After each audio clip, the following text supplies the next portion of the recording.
நம்முடைய தமிழகத்தை பொறுத்த வரைக்குமே இந்த கிட்னி கொடுக்கக்கூடிய விசாரத்தில் நாமக்கல் சுற்று வட்டாரத்தில் இருக்கக்கூடிய கிராமப்புற பகுதிகள் இன்னைக்கு எத்தனையோ மனிதர்கள், குறிப்பாக இந்த மிடில் மேன் புரோக்கர்கள், அவங்க போய் சாதாரண மக்களை ஏமாற்றி அவங்களுக்கு ஆசை வார்த்தைகளை காட்டி அவங்களுடைய கிட்னியை இன்னொருவர்களுக்கு டிரான்ஸ்பிளான்ட் பண்ணக்கூடிய விஷயத்தை ஆகிருக்கு.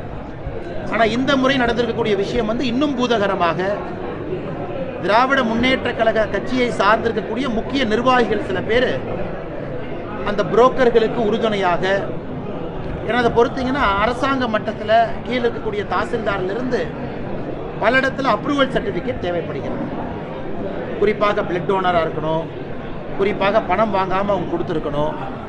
ஆனால் இன்னைக்கு இங்கே இருக்கக்கூடிய திமுக கட்சியை சார்ந்த நிர்வாகிகள் ஒரு பக்கம் அரசாங்க அதிகாரிகளையும் அவங்களையும் கரெக்ட் பண்ணி, இன்னொரு பக்கம் கிட்னி கொடுக்கக்கூடிய கிராமப்புற மக்களையும் ஆசை வார்த்தைகள் கூறி அவர்களையும் ஏமாற்றி, இது ஒரு ஆர்கனைஸ்டு ட்ரேடாக, இது ஒரு ஆர்கனைஸ்டு ட்ரேட், ஒரு கம்பெனி மாதிரி, இண்டஸ்ட்ரி மாதிரி அவங்க செய்திருக்கக்கூடிய விஷயம் பத்திரிகை நண்பர்கள் மூலமாக கொஞ்சம் தான் வெளியே வந்திருக்கு.